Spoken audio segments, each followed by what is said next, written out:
Oh, there they go. Win again. Oh, there they go. Hard. I told you, you can't do that.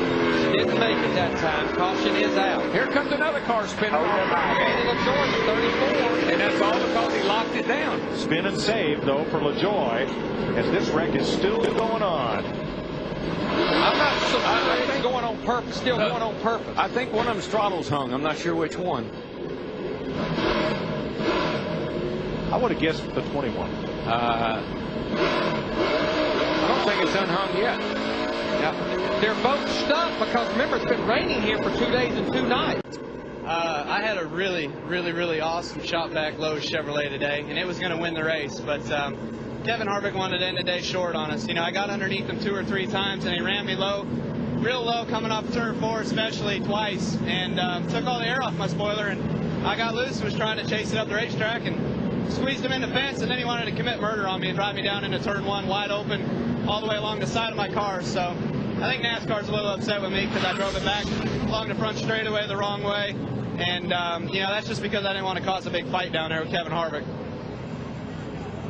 Yeah, I don't even need to look at it. I mean, basically what happened was, you got a lot of these guys got a lot faster race cars than they do talents, and you know,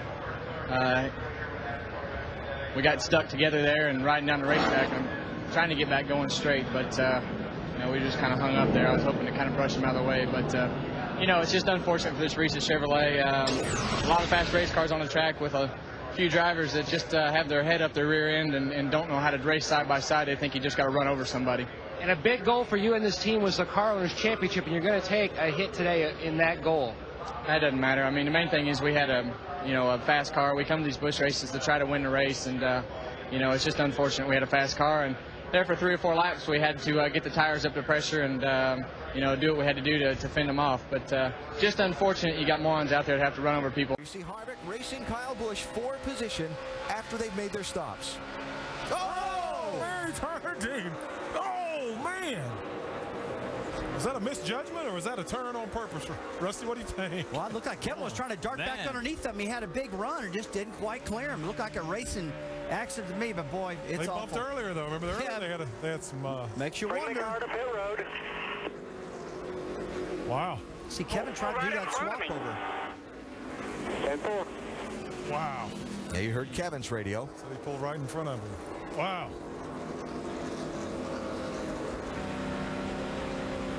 And NASCAR telling Kyle Busch to pull the car over and stop on the racetrack so the fire crews can go attend to that. Comes the fire truck. He's coming to your left. Bud, you got to get out of it. You got to get out of it, man. You got to get out of it. Look at that. All right, there's the fire truck right there.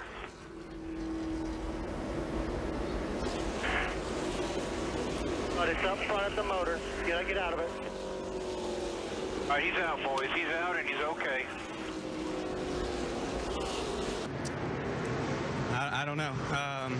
You know, Harvick pulled a slide job on me earlier in the day, and I crossed over and passed him clean, but apparently it wasn't in the time of day in order to do that. I don't know, but my guys work way too hard to be in this position and fight hard all day long to be put with a wrecked race car at the end of the year. You know, we wanted to come out here and finish strong. We felt like we had a top 4, top 5 car, and it just means so much to me, to those guys, that we come out of here with a good run like we were having, and it's very unfortunate. You know, it's just a guy that doesn't have his head on straight apparently today, and thought everything was good. Talked to him in the you know, in the pre-race and the drivers meeting and all that, but he's such a two-faced guy, it just doesn't matter.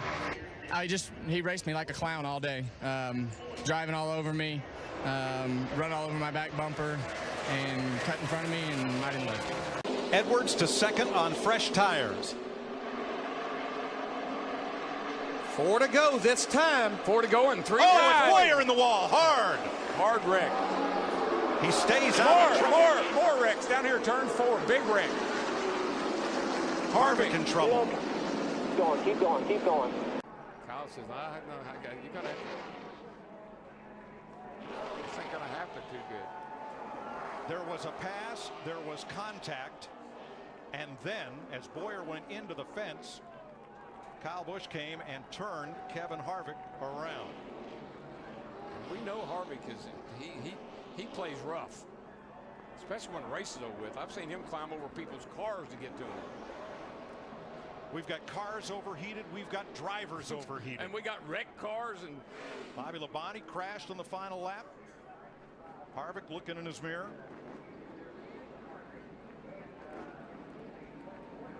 Shuts the switches off. Something's going to have to give here, boys.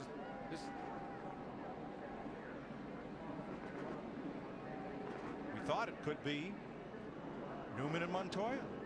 Turns out it's Harvick and Busch. And they are still stopped way up at the turn 4 end of pit road as Regan Smith does his victory lap.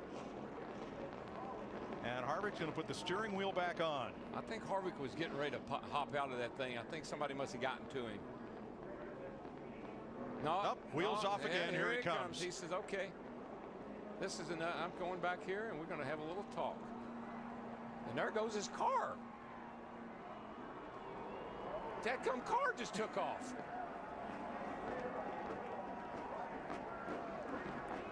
I mean, it was tight racing after the restart there, and Harvick's up on the top a little bit loose, and I had to run, and I gave him room, and he kind of came off the wall. That's a bad angle, obviously, but you know, and then he lifted early to let me go into turn 3. I thought it was all good, and then he drives in the back of me there. So made my car loose all the way through the exit and just made a run for those 2 guys to get back on my inside, and then obviously Clint wrecked bouncing off of Harvick, and it was just uncalled for, you know, just unacceptable racing. And you know, it's in the last couple laps, but I gave him room off of 2. I didn't get the room, so just real unfortunate. I mean, I hated it. We tore up a few good cars there, and our double-mint Camry was so good today that we should have ran up front, should have finished up front, but we kind of got marred back in traffic there and tried to fight our way back forward. So it was a really good, clean night. I probably passed the most cars tonight, but there was one I couldn't pass. Kyle, understand now you're being asked to go to the NASCAR trailer. Is that correct? Yeah, no big deal. That's fine. Good to hash it out now. Might as well. Okay. Good luck. Yeah, thanks. I mean, obviously we were just racing hard and doing what we had to do there at the end, and things happen. Things happen. That's it. That's it. What do you do? Good racing, I guess. What you guys talk about? What got discussed in the truck? Not much. Oh, come on, Kevin. What got talked about? Anything really to tell you other than not much. Is it settled between the 2 of you? You saw the end. Kevin. I don't know if we saw the ad. I think we saw another chapter. Things happen. Things happen. You know, I just wish I could have punched him in the nose instead of the helmet. Harv, settle down, son. Settle down. I know it got ugly last week, but it got really ugly today in the media center. You guys were not holding back. You were going after each other, everything but punches. Well, he's not going to get in a punching contest because he's scared of that. So it's.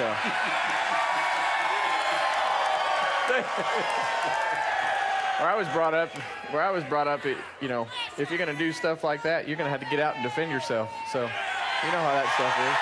Hey, let me ask you this. You brought that up where you grew up. Is this, you know, I've always believed that drivers have a code.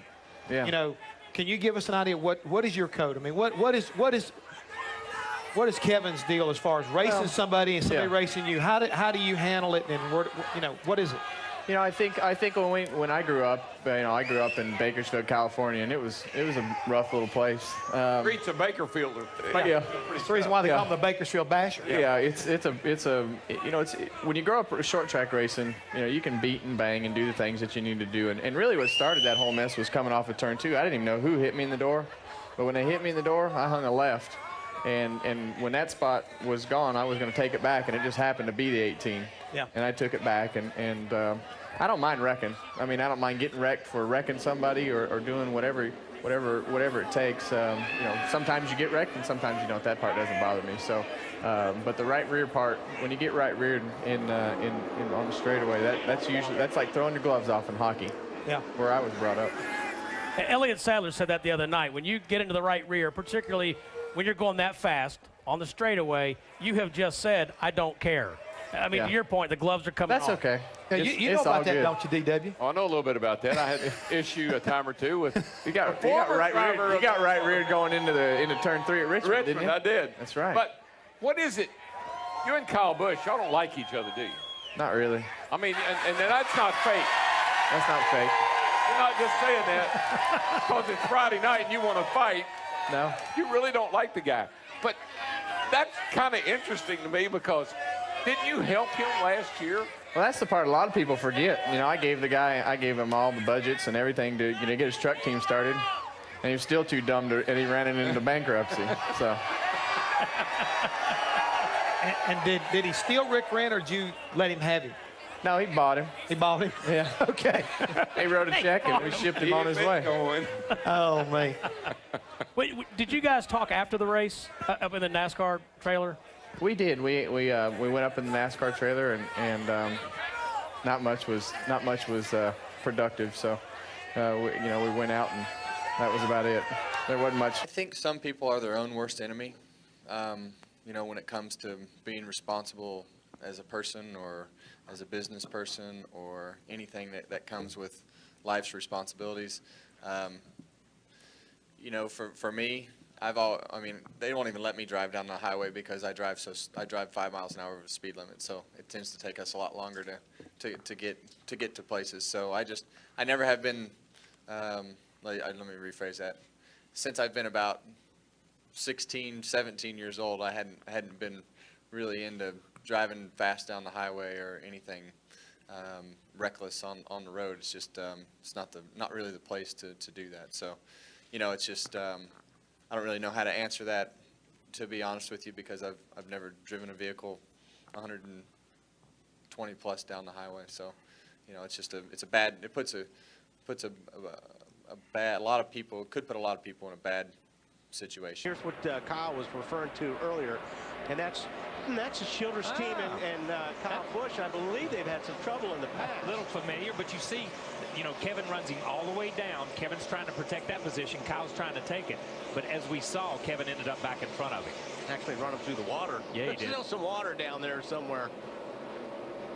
Well, Kevin a little sideways off the corner. Yeah, and Kyle got a really good run up off that corner.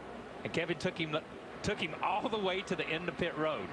And I do that one or two more times. I don't think Kyle's going to be as nice about it. And here's Kyle going around him on the outside. I think, and it's like you say, when you have new tires and you're able to get that grip early on, you've got to maximize it. Kyle got a good run up off the corner. Kevin didn't want to give up that position. He thought he was passing somebody, but he just couldn't close the deal. To add perspective on how difficult this racetrack is, right in front of these two drivers, Matt Kenseth, all three of them outside the top 20 in the running order. Here he goes, getting another one. Kyle Busch started on the pole last year, finished second. Inside of David Gilliland, crossing one more off his list. Let's go 2 for 1. He gets Kevin Harvick as well. Harvick pulling out there behind Kyle. Is that to suck up and get a little draft down this long straightaway? I think that's more head games right now than it is anything to do with the draft. I mean, yes, you do that, but because of who's in the 18 car, I think all Harvick is doing right now is trying to mess with Kyle's head. Stop playing games and actually race. I delivered the obvious message. We're the one getting run all over the place. Yeah, nice of them to try to warn both of us. There's only one operative guy that you got to warn. Thank you. What an aggressive restart he had. Oh! Kyle Busch into the wall hard. Elliott Sadler and Kyle Busch made contact. It's not going to be 4 in a row for Kyle. Elliott ran up and sort of hit Kyle in the back to let him know he didn't like what he saw. And there Kyle goes for retaliation. Hits the 24 of Elliott Sadler. Sadler goes around. This time the caution comes out. Holy cow. For James Buescher, because he'll start on the outside of row number 2 as we see Kyle Busch is out of his truck. Looks as though they won't go back out on the racetrack after being involved in the incident with Elliott Sadler. But again, James Buescher having a very good evening. We talk about when can he get to victory lane. This is a great opportunity for him to take second away from Jason White, because he'll be on the outside, and then he will have to battle with Kevin Harvick. You know, one good thing about Jason White's truck, though, that's where he likes to run. He's been running on the bottom of the track while chasing Kevin Harvick down. By the way, it's desperation time. I mean, we got to go. Look at the media swarming around the driver of the 18, Kyle Busch. There's bumping and banging on the racetrack, and well, there was a little bumping and banging taking place around Kyle Busch as he's trying to walk back to his hauler. This looks like the Pied Piper, doesn't it? Yeah, he has got a big crowd around him, and obviously he is not very happy as he's walking, trying not to talk to anyone. Right. Well, we'll see if we can get with Kyle here. He just talked to the media a little bit. Kyle, obviously a frustrating night out there. I know it looked like it was retaliation. I know Elliott Sadler. Do you think he dumped you intentionally? Yeah, sure he did. Where's his paycheck come from, Ray? Got that one. Just, you know, we were racing earlier in the night. I pulled a slide job on him. He ran into me 3 times after that. And then got clear of him for a while. And then on that restart there, I was trying to slide him, get up to the top. And Spider said I was clear. I was clear at the time. Maybe I was too late. But he hooked me anyway and wrecked us. So I'm not going to put up with it. Before the wreck happened, do you think you had a truck good enough to win? I don't know. Track position is way too important. You know, with these trucks here, the motors, the gears, everything we've got, it's the wrong tire for here. So just really hard to pass. But anything can happen. You know, you can certainly make moves through traffic. You know, I felt like we were probably the best truck here in practice, but it doesn't matter right now. Moves up the racetrack. Ooh, very close. Down to the apron goes Kyle Busch. Then he shoots up the racetrack, almost gets into the 31. And here comes Hornaday for second, trying to take that spot away. How about that young driver, Ron Hornaday, trying to get by Kyle Busch here? Ooh, close. Wide into turn 4. That moves Kyle Busch all the way up the racetrack. He has to catch it before he gets to the wall. And Hornaday catches the wall. Caution's out, caution's out. Caution is going to come out. Both drivers trying to get by. Looked like the 17 of Timothy Peters. They slid up the racetrack, and now Kyle Busch not happy at all. It's all good, dude. And Kyle Busch is going to turn the 33 to the wall. The 2 trucks were trying to get by the 17 of Timothy Peters. I think it was a 07. Oh, the 07, excuse me. Pencil, that's what I was getting at. That is unbelievable. Yep. And that takes that 33 truck out of this championship hunt, I believe. Hornaday coming in just 15 points back. Definitely in this championship hunt. Go back to the 32 points on the lead of this championship in 4 races and have it all come to an end like that. Obviously, Kyle Busch is really mad at Ron Hornaday. The 18 and Kyle Busch parked for the race, and Kyle Busch and Eric Phillips. You will need to report to the hauler, the NASCAR hauler, at the conclusion of this race. Oh, under green, I knew that, you know, Kyle knew there was a lap in there too. I moved up on the straightaway. He stayed on the corner panel, and I don't know, we just touched a little bit, I guess. I don't know. But he knows I'm going for a point still. I don't know why he didn't do it. But anybody got a cup car, they'll never win a championship again. I mean, this is just stupid. I mean, he knew what I was going for. He knew I was there. He had to lift too. I mean, if I'd have lifted, I'd have hit the back of the slower car, so slower truck, and it was kind of a big wreck. But he just drove me in the fence. I mean, he just ruined a perfectly good race car. Well, if you consider Ron was in the championship, maybe Ron could have played it a little bit smarter on lap 15 and checked up a little bit and given room to everybody around. You know, obviously, if you make it a 3-wide situation, I can't go up in the dirt. You know, I'm already on the outside lane. There's not 3 lanes out here right now. It's a truck race. It's the first race of the night here this weekend. And, you know, so if I just lay over and give up everything for Ron Hornaday, that's not Kyle Busch's fashion. I'm out here to win a race just as much as anybody else is. And when he races up on my inside, gets loose, and takes me up to the fence, I ended up losing my cool. And I've been wrecked 4 weeks in a row, and finally I just had enough of it. And so I'm sorry it was Ron Hornaday, and he's going after a championship. But the fact of the matter is, it's just, you know, you can't place all blame on one person. There was 2 people that got into it to begin with, and there was 2 people that ended it. The worst part about this, the whole boys have at it thing, is the whole retaliation thing, and that's twice. That happened to Elliott at Bristol, and you know, it just seems like for one, Kyle definitely showed his immaturity tonight, and you know, if he's not winning the race, he's pouting and throwing a fit, and it's one of those things where he's going to grow up or he's going to have some swollen eyes.